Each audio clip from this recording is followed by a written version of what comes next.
ja meie parimateks sõpradeks on loomulikult meie peatoimetajad ja tõlkijad, kellega koos need 2 numbrit on sündinud. Ja mul on lihtsalt ülihea meel olla täpselt aasta pärast eelmise numbri esitlust siin, sest ma mäletan, et eelmisel aastal me püüdsime selle almanahhiga teha natukene kõike, et kuna me ei teadnud, kas tuleb teist numbrit üldse, siis me tahtsime, et kui see oleks ka esimene ja viimane Balti kirjanduse ingliskeelne almanahh üldse maailmas, et siis see ütleks ka midagi natukene meie kõigi 3 maade kirjanduse kohta.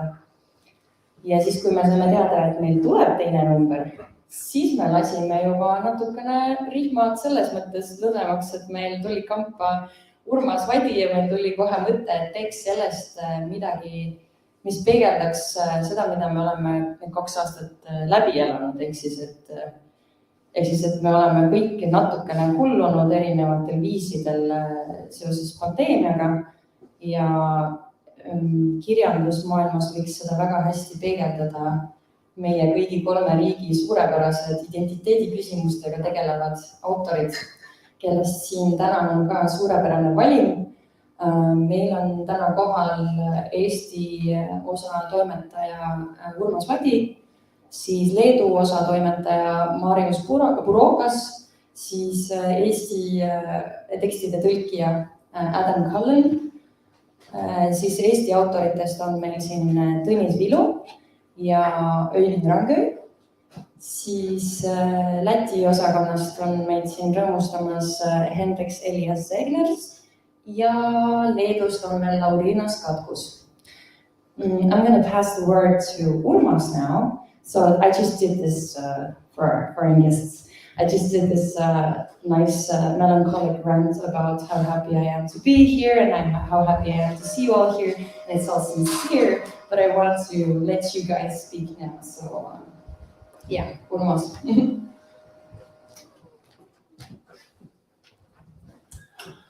Tervist kõigile. Hello to everybody. Maria says already everything, I think.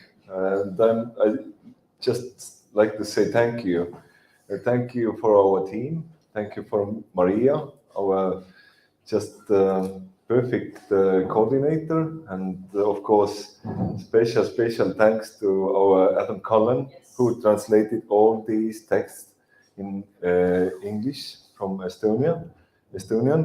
And of course, I'd like to say thank you, Estonian authors. Tõnis and Øyvind is here now, but there is other perfect authors, and this cooperation was very, very nice. And I think I haven't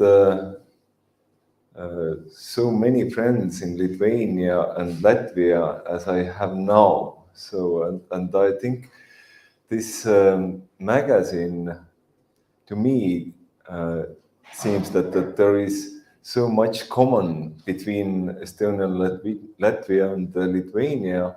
So it's like a statement that we close the border to Russian citizens together, and we have some themes and views in the literature also, what is very, very similar, and it's great. And it was really pleasure to do this magazine. So thank you. And now I have like to give the microphone to Marius. Thank you. Well, hello, it's nice to be here. Almost everything was said already, but I'm really happy to see the second edition of No More Amber, which is brighter and a bit fatter than the first one, and more poets and prose writers. And Urmas mentioned about friends from Lithuania and Latvia, and I think since I know some and knew some Latvian literature, Latvia has a good position. It's in the countries in the middle. But being an editor of No More Amber and also working with all of the team, it opened up Estonian literature for me a bit more. And now I've read really a lot. I haven't read in previous years, and we have a clear picture of what we write and what we have in common, where we differ, and what interesting authors and some kind of themes unite us, and maybe differences, what differences are too. So that's where probably the short introduction, and you'll hear the authors and decide for yourself. Thank you.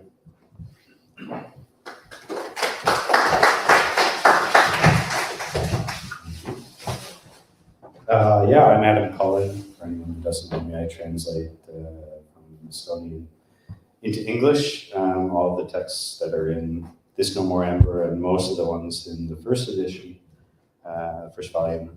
And I just want to say also thank you, add to the thank yous, and that everything's already been said maybe, but one of the things that maybe I started thinking here could be really exciting about these magazines is that we spent the first one kind of trying to, sum up everything or most things that have happened, in the Baltics over the courses of our national literatures, and this one's more about identity and kind of digging into what's going on right now, but perhaps, in the future we can also see what this leads to, because this provides a stepping stone for Baltic literature to interact even more.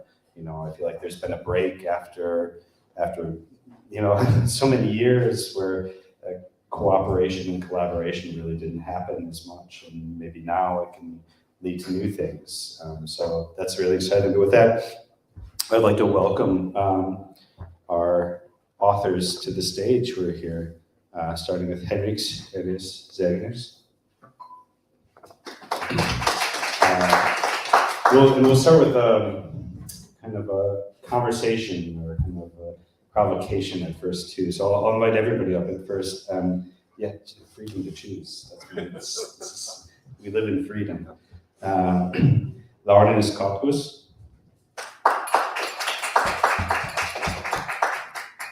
Tõnis Vilu. And Øyvind Rangøy.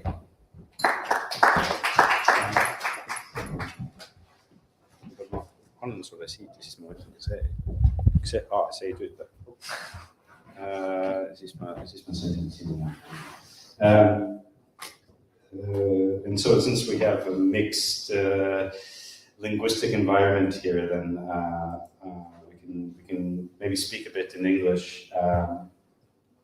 And I guess I can just start going down the line if that's okay with you, or if anybody has a thought that pops into their mind, then go ahead. But question to start with is, what is your literary identity? Thinking about how in this we've picked into so many things about identity as a person, identity as a character maybe, but in your literature, in your writing, how can you express your identity somehow? Very hard first question. But I don't sense as myself as an author, but it's kind of a cloud-like, mist-like creature maybe. But there are a few things that stake me to the ground, some clear things. I can't say what those are exactly, but they are the moments where I feel that something is right or something is wrong, and I feel strongly about it. So that's the most around the corner way to say things. Yeah.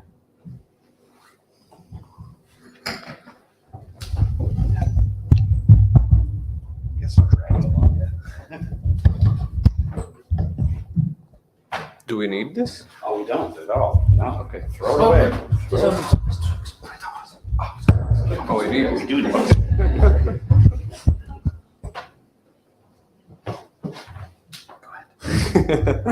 That's fun. All right. Literary identity. Well, in this magazine there's a selection of poems from my latest book, which came out late last year. And it's a book that came out 8 years after my first book.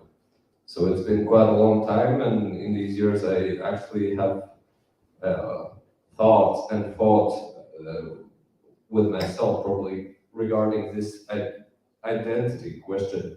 But what I landed on in the end was this book, which is about love, as straightforward as it could be. And I think that's a thing that I sort of have been missing in the Latvian literary scene, where at times poetry, for instance, have gotten a bit too deeply settled into the mind and into the abstract. So I've always felt that poetry should be alive and living. So I've tried to write poems that are alive and live life according to what I preach in them. So I think for me, there's a movie by Alejandro Jodorowsky, which is called Endless Poetry is the name in English. And I think that's the movie that perfectly sums up the identity of a poet, one might say. And that happens very rarely. And yeah, I'd like to answer with this movie as a reference, probably. Yeah, hello. Well, to put it very simply, my literary identity is the books I wrote and published. And I started with poetry, then switched on to fiction, because at some point, yeah, it's just it was just kind of interesting and also kind of painful break with poetry, because it sort of became more remote, and at the same time the urge to tell stories was stronger and stronger. So that did happen. And you know, another sort of trivial statement about the identity is that it is connected with the language you write. And there is, you know, in this language there is a literary history, there is the historical history, there is the folk wisdom, and so on and so forth. So I guess that's important to me to have the intense relationships with my language, to be conscious about it. But I think it's also because I also do know other languages and read in other literatures. It's also not only that language. Sometimes I noticed it a couple of times that when I try to say something exact, sometimes this thing comes in another language.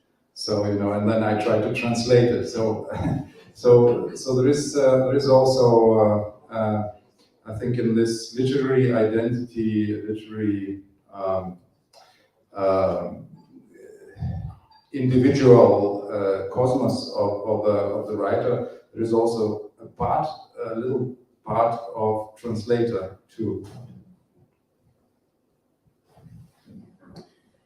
So, identity.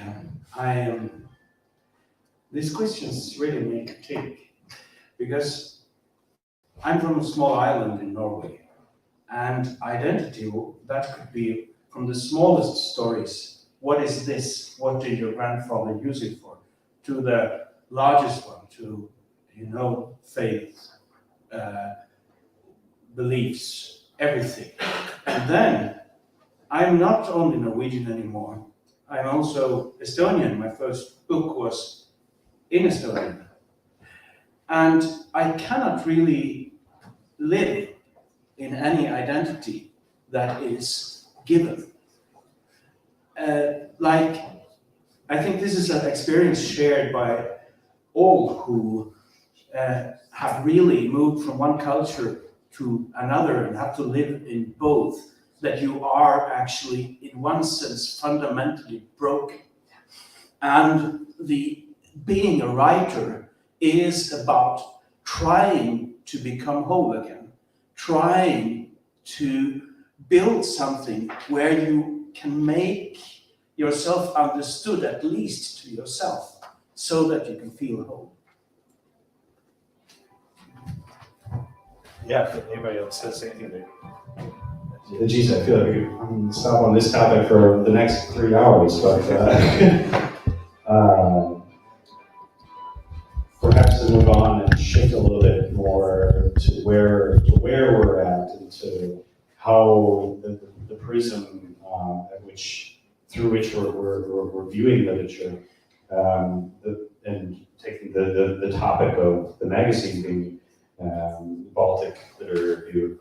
Do you believe that there is something to your literature, to the literature of this region that is Baltic, that isn't necessarily constrained by geography? It's not just saying that, well, we're here, this is the space that we occupy in terms of land mass that makes it Baltic. What is Baltic to you, I guess? And maybe I'll just, for logistical reasons, pass the mic back this way.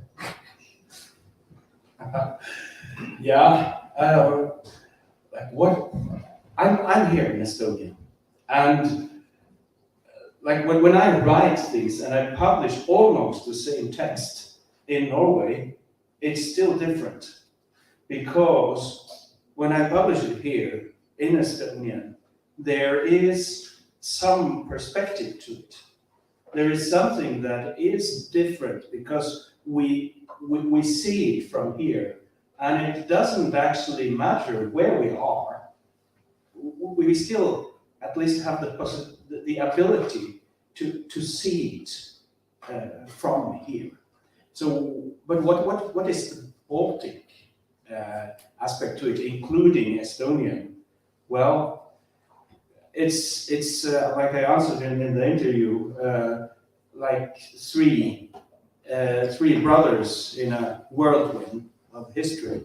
Like it's shared experience, really. Okay. Well, there is a book of one American philosopher, The Community of Those Who Have Nothing in Common. So I think the three Baltic states are the community of those who have a lot of things in common, but just don't want to be in common. Don't want to be viewed, or don't want to be interact, because they all want to be like somehow unique, and somehow better than the neighbors, or at least, separate from the neighbors. That's I guess that was the story of last decades, and this event and a couple of other events too in the last years show me that maybe this kind of splendid isolation of the three Baltic states and three Baltic literatures, of three Baltic authors of three Baltic countries will gonna disappear way by way, piece by piece. Yeah. A good friend of mine who's an architect named Austin Smiley. He's a very, very good Latvian architect. He's currently working on a school of architecture in Latvia, in the Latvian Art Academy. They're collaborating with architects and thinkers from many different places in the world, and they have been trying to define what is the feeling here, and they've come up with a term, Baltic strange. And once I heard it, it's like instantly clear. Like, we all know what's Baltic strange, right? When you do, I don't know, those weird things that we're doing here. Every part about this. Yeah. I feel it. And also, like, coming here and meeting all you and all the people working at the magazine, it's like we're sort of already halfway on the same page from the beginning. And yeah, both strange. That's what I'm thinking of. When you were telling, I remember the story in the Berlin Library. There is this Eastern European section in the Berlin Library, and I was talking to the librarian, and he was saying the thing like, "Well, you know, I can identify whenever the book is Baltic very well. If I don't understand anything, and if it's if it's written in some bird's language, then it's definitely Baltic." My comrades here have very well thought out answers, but just a simple mark. I drove from Vilnius through Riga to Tartu in 8 hours with the bus, because my flight was cancelled this spring when I went to the Poetry Spring Festival in Vilnius. It was a week-long festival, and I haven't been in Baltic countries so long of a time, and I definitely felt that the Baltic strange is there. It's like the first moment I step out from the Vilnius airport, it's kind of, this is like Tallinn or something. So we may be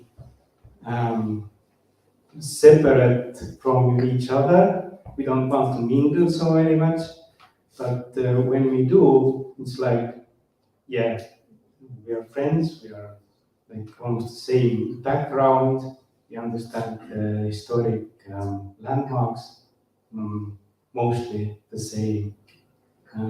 So yeah, I kind of like that we have a separation or differences and being separate from each other, but in any moment in time when we get together, we feel that connection almost instantly. It's actually a good segue to the last question I'd ask to go around, which is famous German Ursula von der Leyen is also the president of the European Commission. I guess maybe more famous for that, being German. She recently said, made a comment about Baltic unity.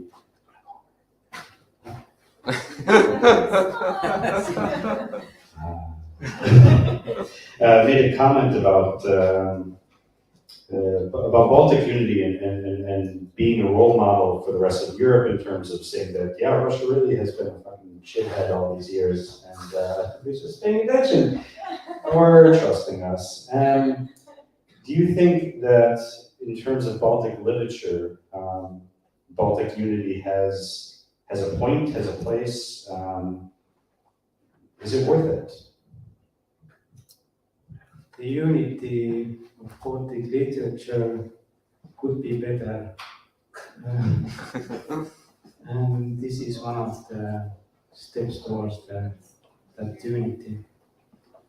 Perfect, that's the exact answer I want. Yes. Okay, thanks.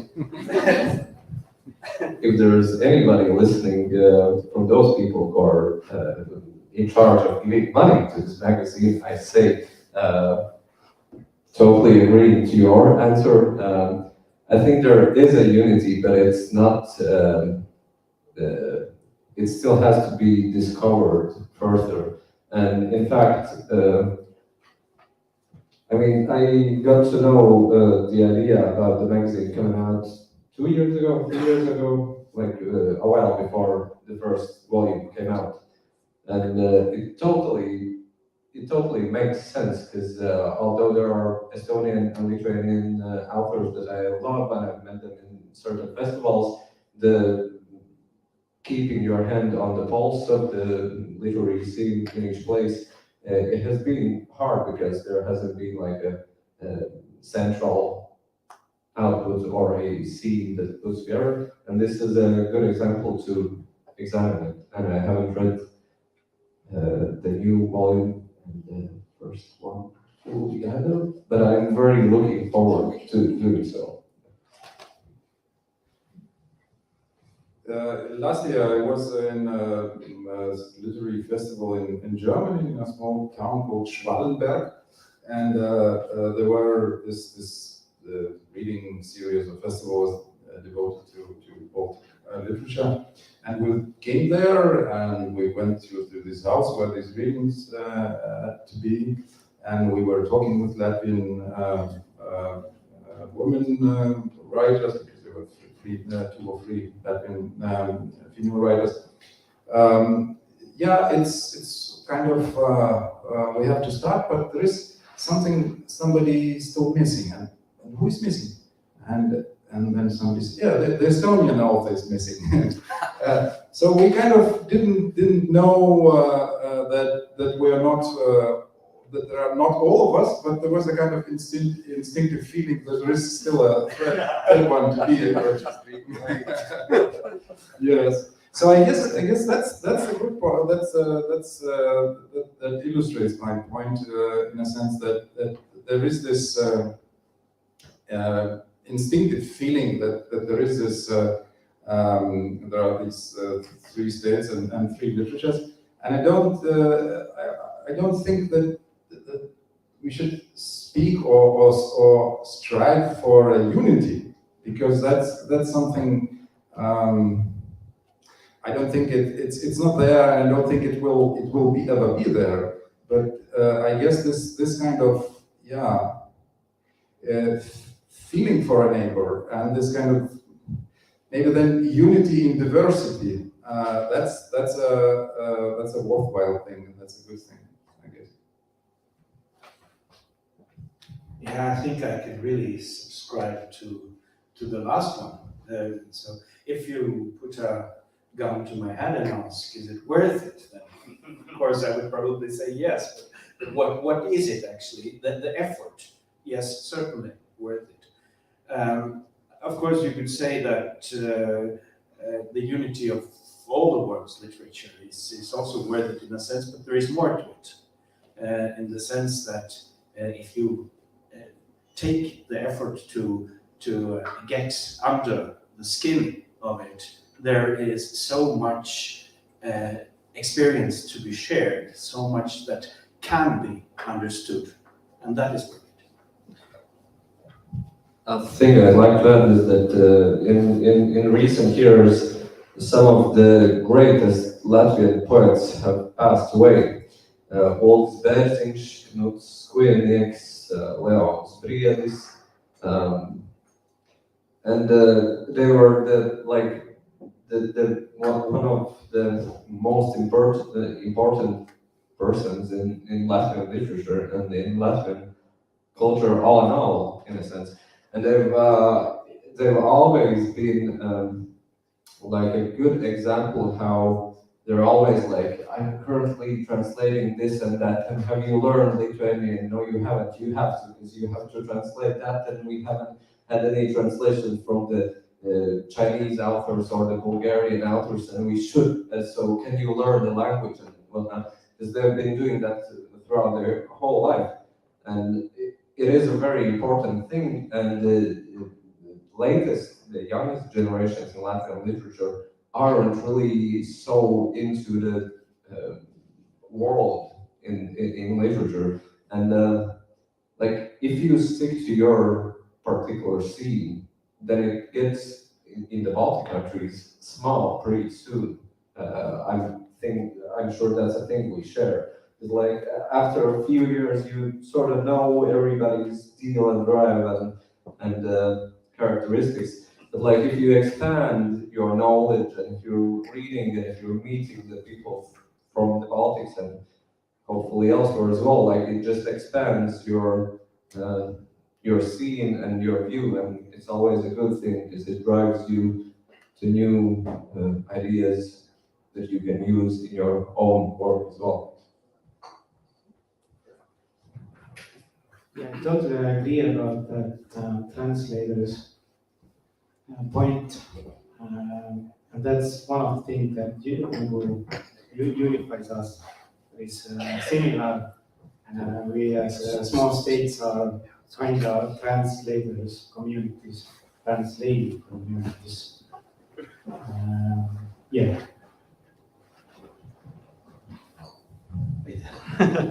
All right, well, unless anybody has anything to add, I think we'll go on to reading some of the poetry that's in here. And we'll start with Henriks. Okay, so I read in Latvian and you read in English.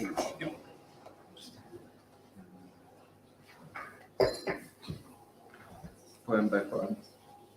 However you wish. That's midagi me Võiks valiku kohe. So I think we can start with this one. Sure. Poem by poem. Sure. So I'm gonna read one in Latvian and you will read the translation. That's gonna be a few. So this book is called Paradise. Paradīze ir divos pusauģos, ka tie nomesto matemātiku, ģeogrāfiju, angliem un klases stundu, lai brauktu uz jūru, izdzertu lakītoku sidru un mēģinātu nokniepties mežā par spīti tam, ka ir ziema un visur ir slapjuši. Paradīze ir ūdenī peldēt, upē un vasaras viļņos pie lielā akmens, ienirt un turēt elpu, cik ilgi vien var un uzreiz ārā nožūt. Un septembrī ķīsītī, un Floridā okeānā, un baseinā pēc pirts Alpos. Es vienreiz pamēģināju tiešām, ja nu vispār kaut kas ir saucams par dzīves jēgu. Paradīze ir Laurīša, Ivara, Kārļa, Annas, Ingas, Agneses, Ārmja, Pētera, Kirila, Meļķis un Jūra un pārējo dzejojos. Viss tad saslēdzas kopā, nozīm balts kā zivens, tumšā pēcpusdienas negaisā bērnībā, kā Poncija Pilāta templī un ielaikus siltā gultā. Paradīze ir koncertā tumšā pagrabā un milzīgā lauka centrā, kur tu kusties bez piepūles, un katra skaņa ir izmisis spēks. Un dziļi mīkstā krēslā, kad klavieres ienāk iekšā, un paliec reizē nelaimīgs un drausmīgi priecīgs. Paradīze ir joks, kuram apakšā neārstējas sāpes, terapija un maigumu pilni glāsti, un šņupstēšana naktī, un sabrukums vilcienu tamburā, un autobusa pietura zem zvaigznēm. Paradīze ir baznīcā gulbenē svētdienas vakara zeltā. Paradīze ir katoļiem, kad tētis beigs dzert un nopelnījis naudu. Paradīze ir lūkšana atnāc pie manas ciemos. Paradīze ir piedošana tajos pašos baltīgos ziedos.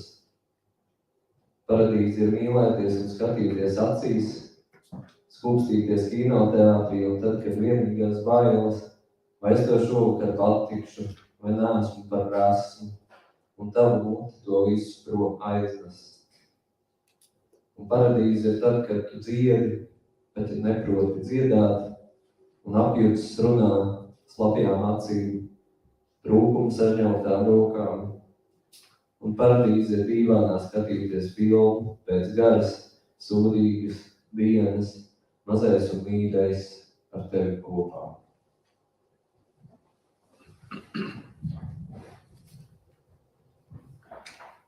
Paradise is in two teenagers when they skip math class, as well as geography, English, and homeroom to go to the seaside, drink Lucky Dog cider, and try to fuck in the forest, even though it's winter and it's wet.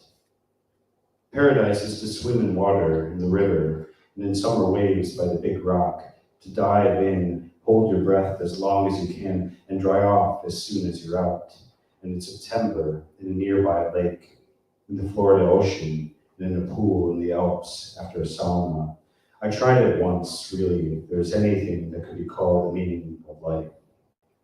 Paradise is in the poems of Laurynas Katkus, Carlis, Anna, Inga, Agnes, Arvis, Artis, Petris, Kyrios, Melk, Joris, and others. It all merges together, flashing white as lightning on a dark afternoon in childhood, like in the temple of Pontius Pilate, and the warm bed at the same time.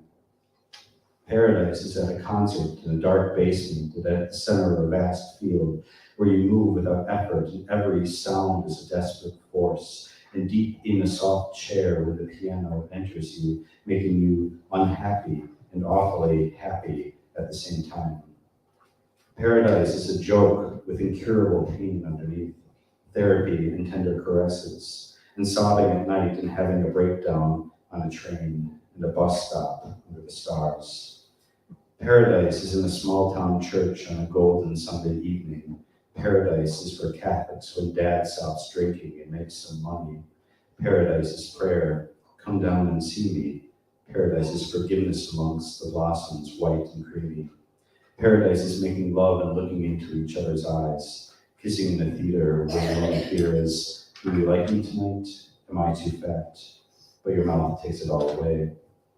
And paradise is when you sing, even if you don't know how, when you talk, all confused, eyes wet, fists clenched with poverty. And paradise is to watch a movie on the couch after a long, shitty day, little and dear one, together with you.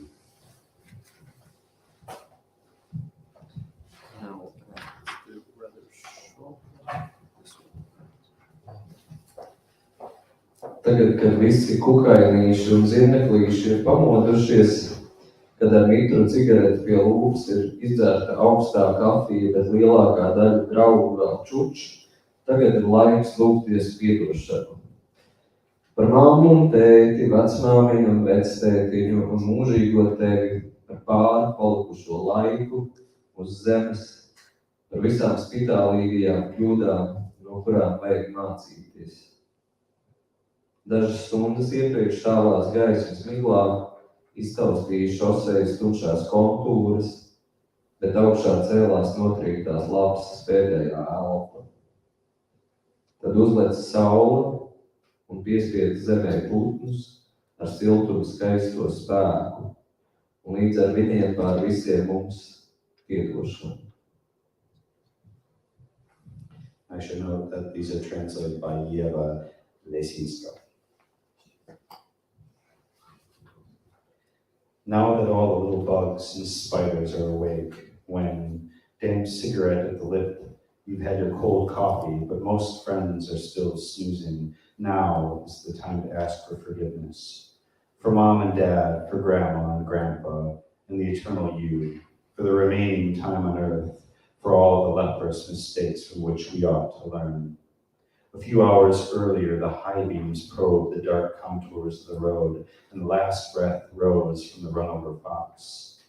Then the sun came up and pressed the birds to the earth with the beautiful force of warmth, and along with them, over all of us, it bestowed forgiveness. The third one, I guess, which is the long one. Yes, this is. I didn't choose the poems, Maria did, and this one is a long one, and it's always a bit weird to read long poems in a place where rarely anybody gets the original, but I could get up for this one, because this is, for a while I tried to write different poems for reading aloud, and for those to get published in the books, and this was one of those that were for sort of for the readings. It's a pretty old one.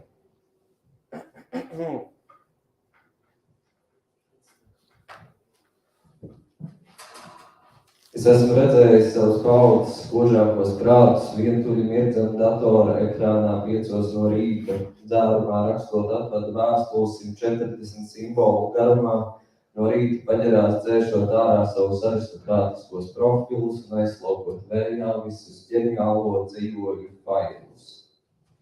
Mēs pelnām naudu, kustinot pirkstus, tas ir vienīgais darbs, ko mēs protam, klapinot taustību stundu pirms termiņa beigām, vēlā vakarā skaistu cilvēku pilna dzīvokļa stūrī vai saules atspīdēt kādā skaistā kalnu kūrortā.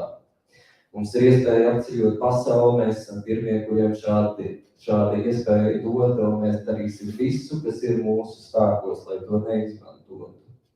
Mums ir pieejams pasaules niknākās apreibinošās vielas, kuras pasūtīt ar piegādu uz mājām, jebkurā nakts stundā, un arī to mēs nekad nedarīsim. Tā vietā mētāsimies kaislīgos sapņos par piedzīvojumiem, ekrāna gaismas apspīdēt savās ērtajās, glītajās gultās.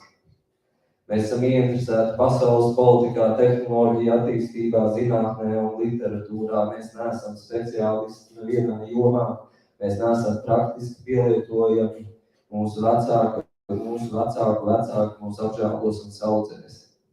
Mēs nākam no nelaimīgām ģimenēm. Mēs izvairāmies apskaut mūsu mātes, mēs kautrīgi uzlūkojam mūsu tēvus, dusmās vīstot dūres zem galda kādā vidēji dārgā pizzērijā. Mēs apklustam ieraugot reklāmas, kas aicina ziedot slimiem bērniem par mūsu asākajiem jokiem, mums pašiem naktīs ir kauns. Mēs esam izlutināti un patmīlīgi, mēs esam izmisuši un noguruši no labklājības, mēs meklējam drūmus, pamestas vietas, šausminoties par netīrību un ar baudu pielaikojot nabadzības, bagātības un pienākumu maskas. Mēs nekad neesam piedzīvojuši briesmas, bet mēs tās meklējam. Mēs esam apsēsti ar sevi žēlošanu un smalkām kaprīzēm. Mūsu augstākais sasniegums ir atzinība no paudzes, kuras bērnīgi mēs nespējam iztēloties. Mums uzbudina nostalģija, veci foto un video materiāli. Mēs esam apdāvināti gaiši un izteiksmīgi, mēs esam stulbeni paudze aizvainot un izdzisus, mēs esam iespēju izlutināt un kautrīgi. Mēs esam pārlieku pašapziņīgi, jebkura kritiska piezīme mums liek domāt par pašnāvību, jebkura atzinīga frāze liek drevēt pie visām miesām. Mēs ar aizrautību šifrējam ciet mūsu vārdus, mūsu teikumus, mēs darām visu, lai būtu pilnīgi droši, ka neviens mūs nesapratīs, un naktīs mēs raudam par to, ka neviens mūs nemēģina saprast. Mēs esam drosmīgi un neatkarīgi, mēs esam spējīgi paveikt neticamas lietas, iekarot virsotnes un veiksmīgi piezemēties pēc bīstama kritiena, mēs esam drošībā. Mēs apskaužam jukušos un mēs esam liekuļi, mums patīk smaržas, mums patīk saulainas dienas un mietpilsoņi, mēs jums iemīstam, mēs esam neuzticīgi. Mēs esam Dievu aplaimoti, neatkārtojami, paši sev apnikuši, mēs esam novēmušies lētos, tapšos un cienīgi uzvalkos, kleitās un mēteļos, uzauguši laukos un pilsētās dārgu mēbeļu, lētu mēbeļu un datoru izaudzināti. Mēs mīlam bērnus un mēs no tiem baidāmies. Mēs pielūdzam tradīcijas un klasiķus, mēs par tiem smejamies balsī, mūsos nav pretrunu, mēs tās izdomājamies garlaicības. Kad ejam piedzērušies peldēties un kniebjamies šaurās istabās, mums vajag, lai kāds pasaka labu vārdu. Mēs runājam bez apstājas, jaucamies sarunās, gribam būt daļa no kaut kā lielāka, no kaut kā cēla. Mēs sapņojam par labāku pasauli, mēs gribam to tādu redzēt. Mēs esam godīgi, mums patīk zakt un pārkāpt mazsvarīgus likumus, mēs bieži melojam, mēs esam toleranti, mēs visus pieņemam, mēs nepieņemam nevienu. Katrs vārds, ko mēs uzrakstam, ir svēts, nekas no tā nav nepieciešams, mums tas viss ir ļoti, ļoti svarīgi, mums tas ir ļoti svarīgi. Mēs mīlam siltumu, mums patīk darīt sev pāri, mums nepatīk mūsu sejas, mēs skumstam par mūsu stiebajiem, rasniem, kaulainiem, strijām noklātiem ķermeņiem. Mūsu slimības ir romantisks un mūsu slimības ir mīļas. Mēs nezinām, ko nozīmē slimot. Mēs to gribam zināt, mēs stāvam lietu un sniegā plikām galvām kā amatieri.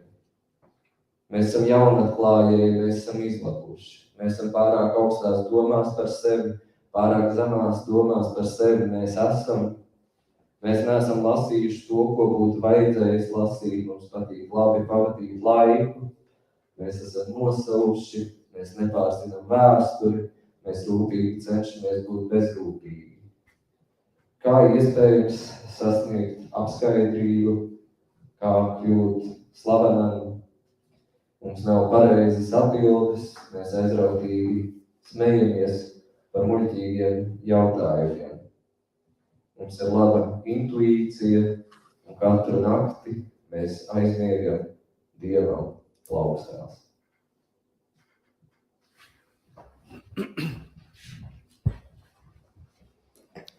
I've seen the brightest minds of my generation glowing lonesome in the computer screen at 5 a.m., writing drunken goodbye letters in 140 characters, hungover in the morning, deleting their aristocratic profiles and throwing to the wind the files with ingenious poems. We make money by moving our fingers. That is the only work we know how to do. Hitting the keys an hour before the deadline, late at night, in the corner of an apartment full of beautiful people, or sunbathed in a beautiful mountain resort. We have a chance to see the world. We're the first to be given this chance, and we will do everything within our power to make no use of it. We have access to the world's meanest drugs, which can be ordered and delivered at any time, day or night, but that, too, will never do. Tossing and turning in hot dreams about adventures, bathed in the light from the screen in our nice, cozy beds. We are interested in global politics, technological development, science, and literature. We are no experts at anything. We are of no practical use. Our parents and their parents will take pity and care for us. We come from unhappy families. We avoid hugging our mothers. We shyly glance at our fathers, clenching our fists under the table in a moderately expensive pizza joint. We go quiet upon seeing ads inviting donations for sick children. At night, we feel embarrassed by our bawdiest jokes. We are spoiled and self-possessed. We are desperate and tired of prosperity. We seek out eerie, desolate places, scandalized by the grind and happy to try on the masks of poverty, wealth, and responsibility. We have never experienced danger, but are looking for it. We are obsessed with self-pity and fancy notions. Our greatest achievement is acknowledgement by the generation whose childhood we cannot imagine.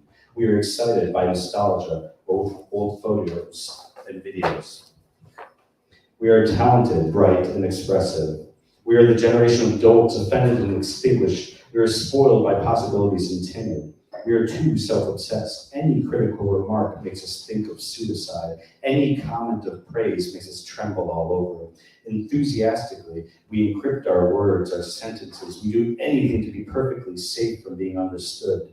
At night, we cry about no one trying to understand us. We are courageous and independent. We are capable of doing incredible things, conquering summits and successfully landing after a dangerous fall. We are safe.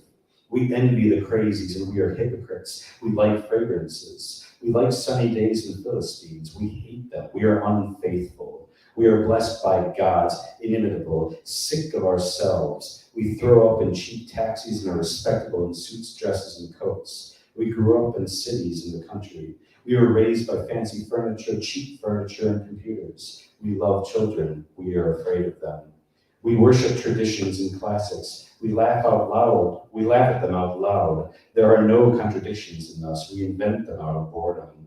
As we go swimming when drunk and fucked in cramped rooms, we need someone to say something nice. We talk nonstop. We break into conversations. We want to be part of something bigger, something noble. We dream of a better world. We want to see it better. We are honest. We enjoy stealing and breaking lesser laws. We often tell lies. We are tolerant, accepting of everyone. We do not accept anyone. Every word we write is holy. None of it is important. We find it all very, very important. To us, it is very important. We love warmth. We like hurting ourselves. We don't like our faces. We are sad over our thin, fat, bony, stretch-marked bodies. It's not the end. It's not the end.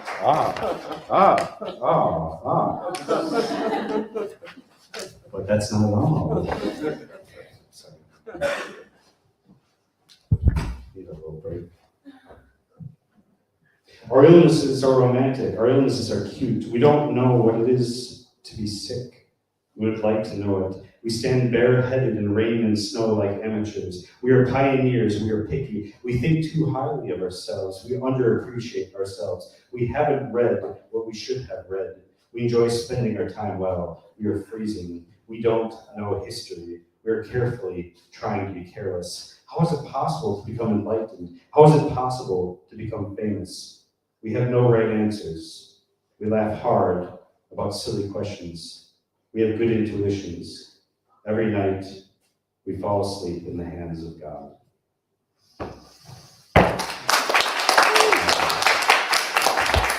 I knew there was something wrong with it. I was like, I didn't like that. Yeah. Okay.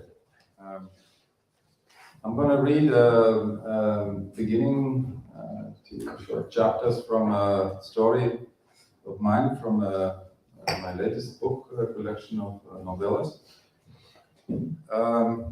It is called 10. I suppose you are familiar with numbers 1 and 0. All right. But it's 0 is also a name of the hero in this story. And to put it very simply, it's a sort of a story of this kind of non-binary state of being between reality and virtuality, communist past and capitalist present, elite and common people. Mario, people won't get it. Anyway. Yeah. I'll read it in English, and the translation is done by the Medina Tribunavicius. She's a Canadian Lithuanian who lives now in South Africa.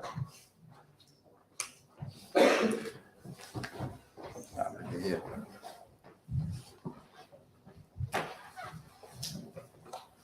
101.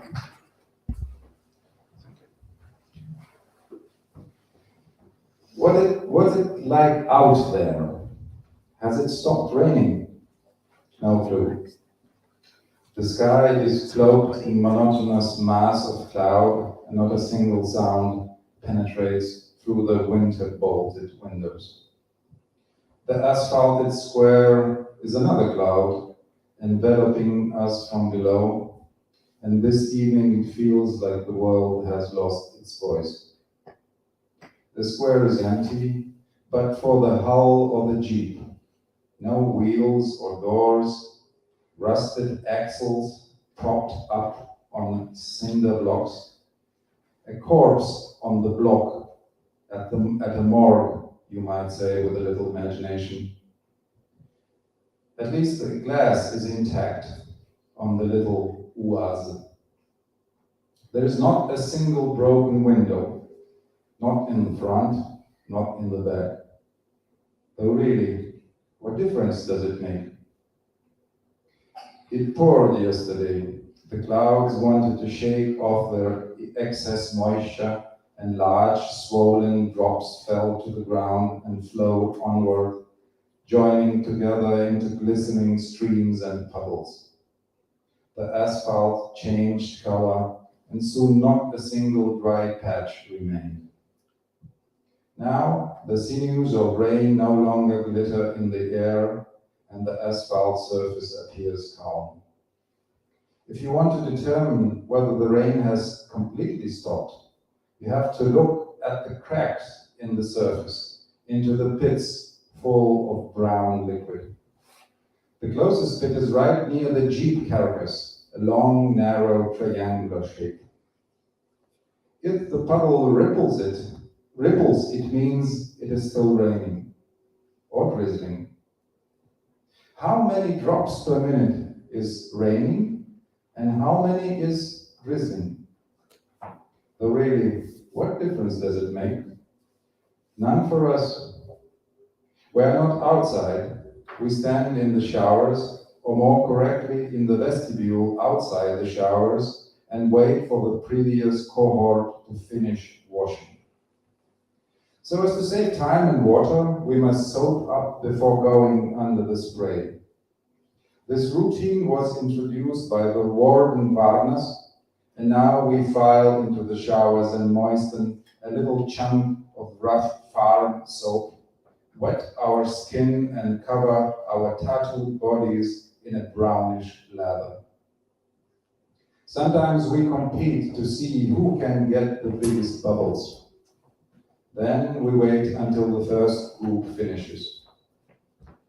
Sometimes it happens that the water finishes first during their turn. Not often, but it does happen. In that case, there is no respite. It is forbidden to crowd around the sink and try to rinse. No. Off you go back to the cells to get dressed. And how the skin itches as the lye dries, or how the men grit their teeth and scratch in torment. Another jeep pulls up next to the carcass. The driver, a warden in a raincoat, is unknown to us. They brought someone, a single rookie. After all this time, they don't bring a whole crew, but just one single rookie? Why? What's so special about him? He's lean, and I mean really lean, and mostly because of his leanness, he looks tall. His freshly shaved head balances on a long neck and seems untethered from his surroundings, looking around only out of curiosity. A kind of cosmic probe landed on our distant planet. They show him the way, and he strides with long steps, the officers following on his heels. First, they will futilely press our station's broken bell. Then we will hear a knock, and the guard will get up from his post and unlock the door.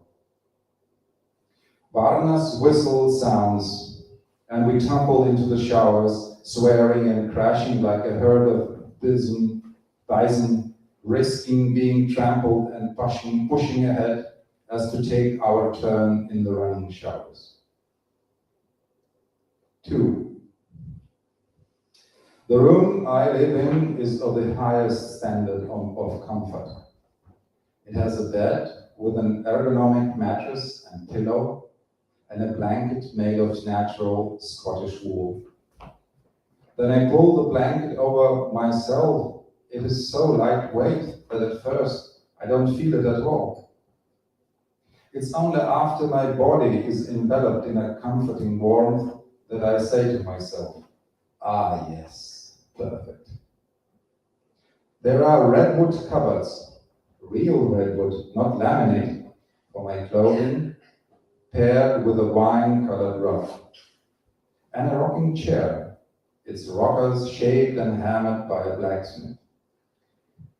In that, shall we say, other life, when I used to have to run like a headless chicken from one client to the next and prepare reports and proposals late into the night, I could only dream of a half an hour in a soft armchair illuminated by a torchlight. At first, the excuse was, this is the light of a startup. And then, an aggressive growth strategy. And then, I can pay off my loan sooner. It's only now, when it's all in the distant past, that I fully understand how much I was fooling myself, and more importantly, that I was doing it sincerely. These days, I can rock in my chair to my heart's content. Let's continue. A flat screen TV takes up half of the wall. I have yet to explore every channel, but there are 999 available to me as advertised, or perhaps it's the other way around. The speed of the built-in internet is blazing. You need only to click on an icon and it loads immediately. No lag, not even a hint of a lag. The result of such a hyper-performing screen is that even the smallest, shittiest thing, an email to a friend, for example, appears different, of an unparalleled importance. If I had any friends, I'd write to them often, daily even. I eat at an oval table by the window. The food is akin to what you would expect to find at a 5-star hotel, but with a distinctly homemade je ne sais quoi. For example, at breakfast, they usually serve freshly squeezed orange juice, espresso, a bowl of cereal with soy milk, organic marmalade, and a selection of croissants. In addition to the juice, or sometimes instead, They also provide something seasonal. Birch sap, for example, in spring, or a pureed asparagus spread. Essentially, they serve only roots and plants grown in the earth and fruit preserved primarily by drying. Nuances, a focus on pure, clean food. Let me also say that everything is served in a traditional manner, presented on large white plates in a clear glass visage, Asperger and Bollingen tableware. And this plain background highlights the materiality of the fruits of the earth. And not just their beautiful form, but also their tasty taste. My apologies for the meaningless description, but there is no other way to say it. And all this engenders me in an overwhelming greed, a lust that turns my morning meal into a vision and eventually transforms the act of swallowing into a communion, becoming one with the food, even just for a moment, because I know what is to come, the return to one's senses that always arrives after intoxication, disillusionment echoing in the dishes, as white and noble as they are a moment before, but empty now. And no, not hopelessness, but a small sadness, refined just like the food. And that is also characteristic. Anyway, not once have I seen a cook or server bringing me food. It works like this. I get out of the bed, or sometimes don't even get out of the bed. Just lay there and state aloud, breakfast or dinner. And at once, the room smells of coffee, the table is set, and food appears. Don't ask me how they do it, what better technology they use. I'm just telling you how it is, voila. But don't for a minute imagine that I'm left alone with my state-of-the-art equipment. No, a maid comes every day and tidies the dining table and the room. A proper maid, small, dark, and curvy. The first time she came in wearing a great dress with a white apron and holding a feather duster, I whistled. I thought she was going to start fanning me with these feathers, like I've heard they used to do to the Egyptian pharaohs. But it turned out it was intended for cleaning dust from the chandelier. When watching television, it is only natural that sooner or later, most often sooner, a man develops sexual needs. These are also tended to by my maid. Again, you'll excuse me of making this up, but it's something I saw on television, but I have no need to fantasize. I repeat, this is a special place where a man has everything. She throws off her clothes and spreads her legs without saying a word. The last time she had only just started to tidy, seducing me with her feline motions, clearly full of desire, and I could not restrain myself until after she scrubbed. So I scrubbed her then and there. Oops, sorry for the pun. In our most intimate moments, she calls me Mon Chéri, and I call her Isaura. But there is one thing that bothers me. There is a leaky downspout by the edge of the building. During one downpour, this one lasting so long that I had forgotten when it started, I went to the window and pressed my nose against the glass like a disgruntled little child and watched the water gushing through the hole. I stayed like this for hours. I asked myself many times, what are you staring at? Why are you stressing? Is it your business what happens beyond these four walls? And other such merg? It's a rusted pipe. Let the water run where it wants. Get away from the window. Turn on the telly. Sometimes I would even force myself to lie down on the bed or to pick up the remote. But eventually, I'd be at the window again, watching the same thing the day off. What can you call to ask? What can you call to ask to stop the fucking rain? It's not so bad when it rains heavily. The water roars and jets through the pipe and pours out the hole, and in its heaviness, its impudence muffle the appalling chaos. But if there is just a light rain, you can almost believe the pipe is not going to leak, that some magical, miraculous event has occurred and the hole has been sealed by an invisible, impermeable something. But then I see it, hiding like a terrorist. A bloated, glimmering emerges from between the uneven, rusty, red-coated, broken edge. At first just a feeling, then a drop, then several drops, then a thin, agile stream running down, and then nothing again. But it's clear that the stream is not going anywhere. It will come back. It will always come back. And when it does, at least open the window, jump down and push your palm up against the crack, seal it, solder it, sear it, do something, anything. But I cannot, because that is the one condition, the only prohibition. I cannot go outside. It is strictly enforced. No exception. To do so means to lose everything, and they throw you out with these animals. Thank you.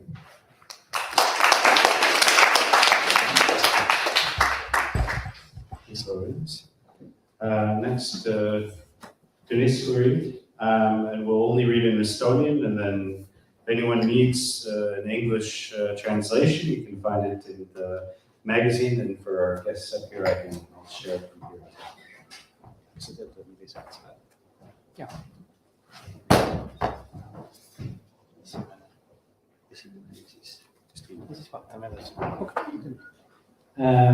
These are some old poems, and I haven't read them for a long time, so I don't know what's going to happen. I might disappear, so sorry for that.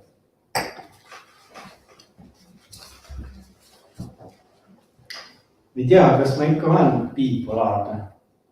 Oli ikka mu esimesel arstil õigus. Praegune on mu 3. psühhiaater. Esimene oli kõige parem, teine läks ise peast hulluks ja 3. on selline keskmine, mitte midagi ütlev hall. Ega me väga palju ei räägi, napilt veerand tundi tuleb täis. Kiirutab retseptid välja ja elu läheb edasi.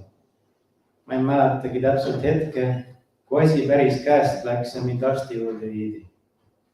Kõik on ähmane, nagu unenäos. On ja ei ole. Ma nagu valetaksin vastu tahtmist, sest ma ei tea tõde ja iga sõna tikub huupi.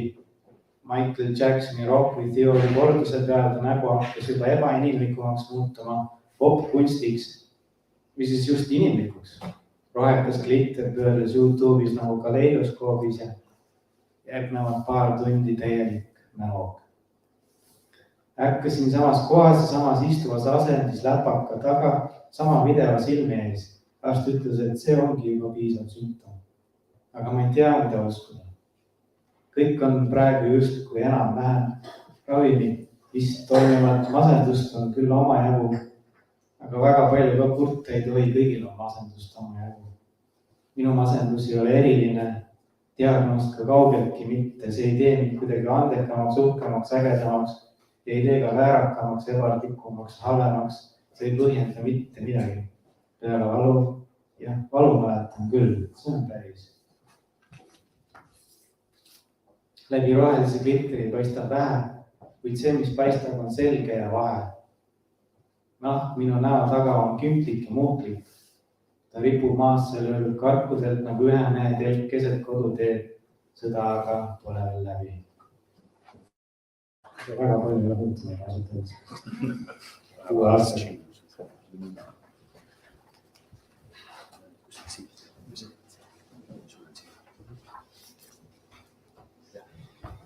Sulen silmad, aga ei näe midagi.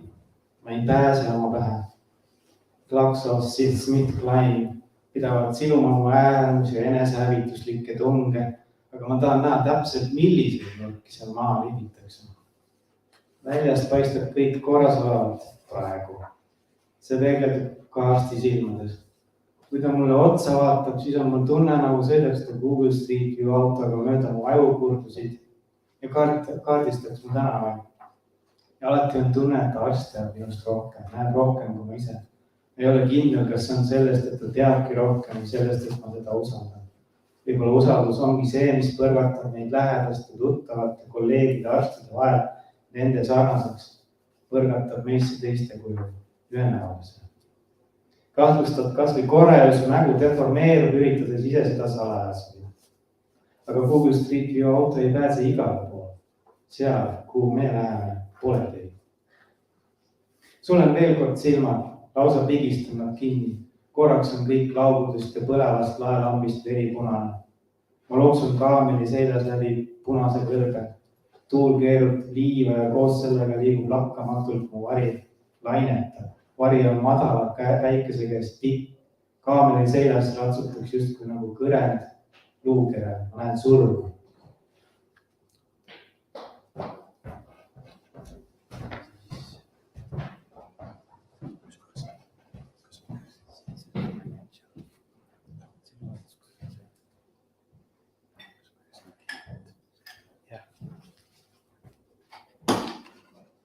Kas ma peaksin äkki muret tundma, et üks viimase aja kõige sügavamaid vestlusi oli panga finantsnõustajaga ja mitte mõne oma lähedasega? Täiesti võõras inimene, aga millest me kõik ei rääkinud? Majanduslikust seisust, plaanidest järgmise 30 aasta jaoks, siis plaanidest pensioniaja lõpuni, keerutamata öeldes surmani, sõdade võimalikkusest selle aja jooksul, linnade kasvamisest, kahanemisest, rahvaiibest ja uutest ja või tühjadest kodudest, maatükkidest, invaliidsusest, töövõimetuse määradest, pärandustest, vanematest lastest ja lastelastest, laenust, võlast. Kes saab, kes ei saa, kes on usaldusväärne ja kes mitte. Mis on usaldus? Mul pole nii reaalset vestlust ehk varem üldse olnudki. Sellist emotsionaalset kontakti päris asjadest.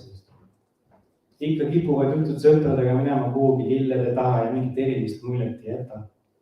Nii palju, kui mul üldse sõpru on, ma kaotan neid miskipärast väga kergesti. Ilmselt selle eelmise lause tõttu. Mu arsti ei jõua viimasel ajal ligi lähedalegi sellele nõustajale. Seal pangakabinetis oli justkui 19. sajandi romaani õhustik. Vaesus ja rikkuse tüli õhutav alatoon. Kes saab, kes ei saa, draama, auvõlad. Hasartmängud, kaasavarad, klassi erinevused, testament, perekonna tülid, mida õhutab raha, religioon ja muu säär.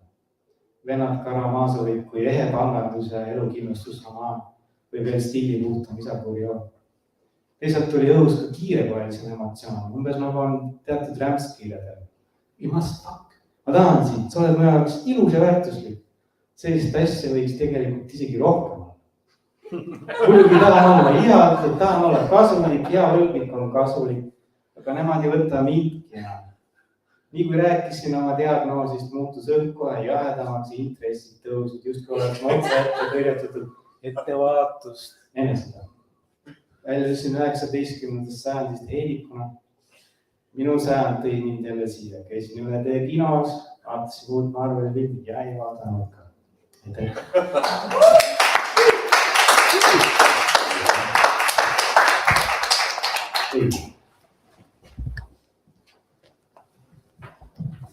So why do I have so many books? It's because my first collection of poems did not have page numbers, so I needed others for bookmarks. But, yeah, I will also read in Estonian, and you can find the texts in the globe.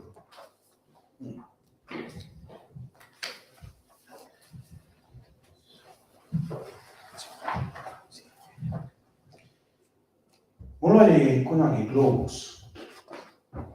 Vaatasin Ameerikat ja Euroopat ja kogu seda tohutut meelt. nii kui seest poolt põlema panna, olid maailma riigid värvilised. Aga kui tuleb sõda, küsisin kartlikult.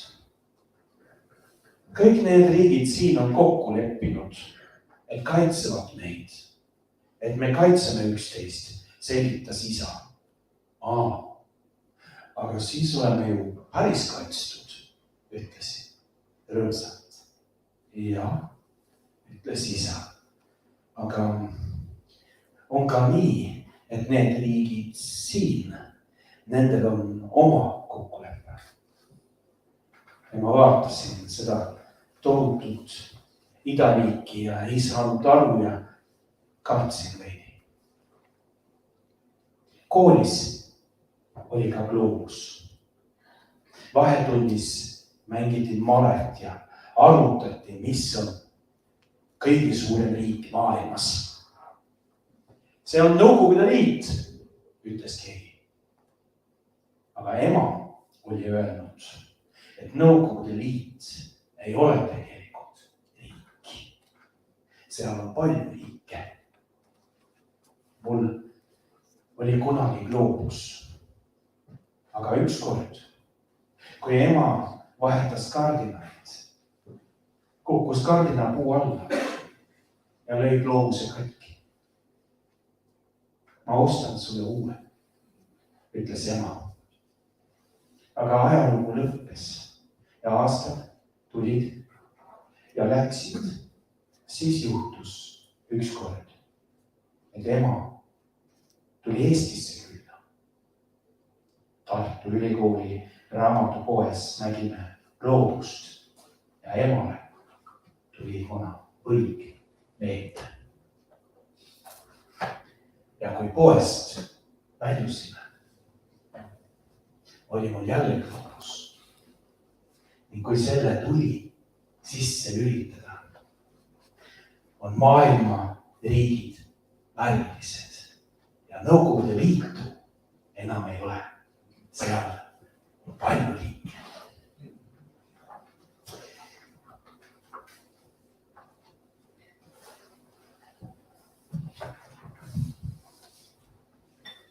Betoonkais on auk.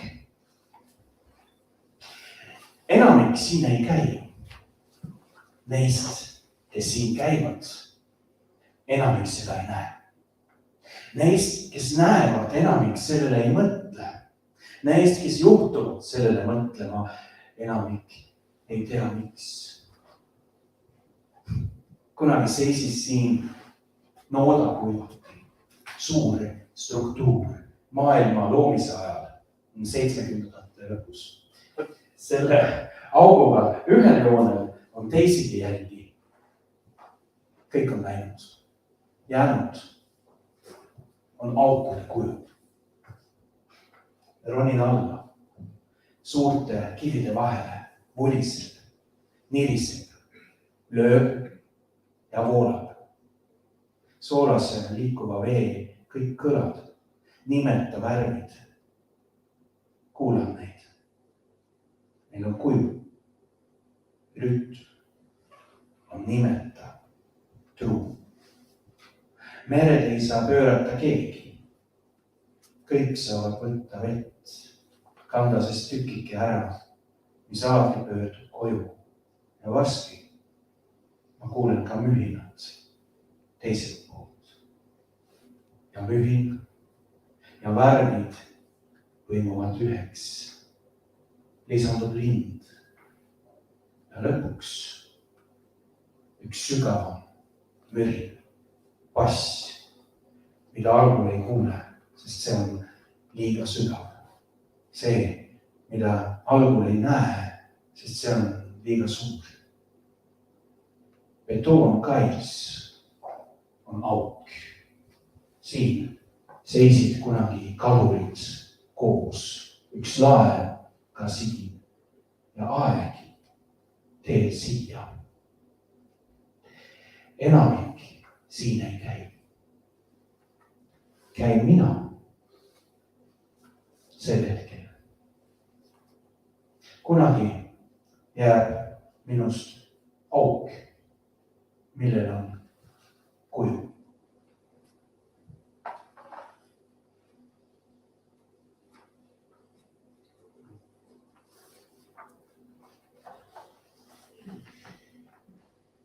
Tühjendasin vana maja surnud kärbestest.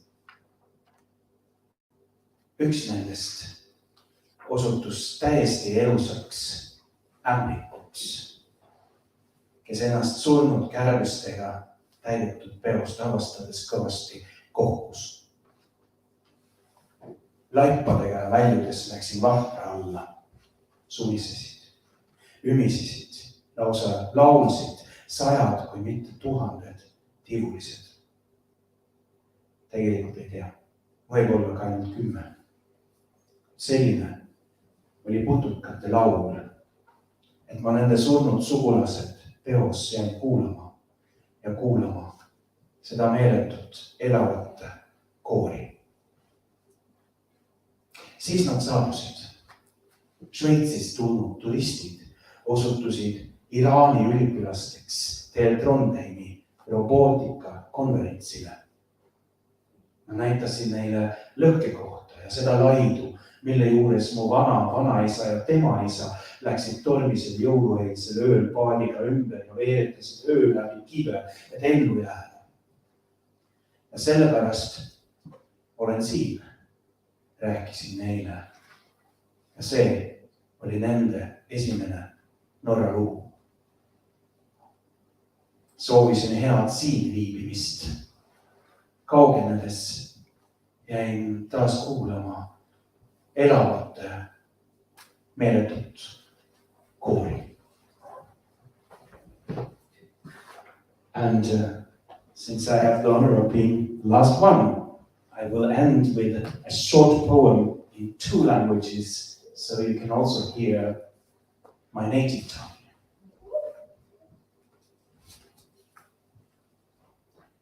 En gång ska jag se tillbaka och tänka. Detta livet har jag levt. Då ska jag gråta älvar. Då ska jag le fuglar. Då ska jag släppa hammen och flyga över havet som en tanke och landa mellan duvande tåreblad. Som en stor känsla av sona vanvitt och trutna kärlek. Och där, i vatten och sollys, ska det framkallas ändlig frigjort från allt som aldrig vart. Exis. Tagasi vaale. Kord vaatan tagasi, mõtlen. Selle elu olen elanud. Siis nutan jõgesid. Siis naeran linde. Siis lasen nahast lahti ja lendan üle merede kui mõte ja maandun õõtsuva lehtadru vahele kui suur leppinud hulluse tunne ja puiduna paika paisunud armastus. Ja seal vees ja päikese valguses ilmub pilt lõplikult vaba sellest, mis teoks ei saanud. Aitäh!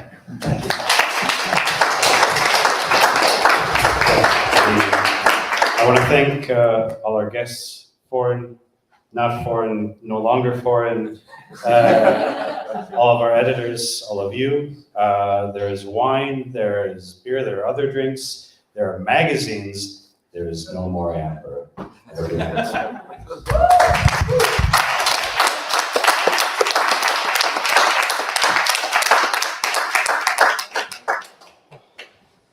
were late for the amber.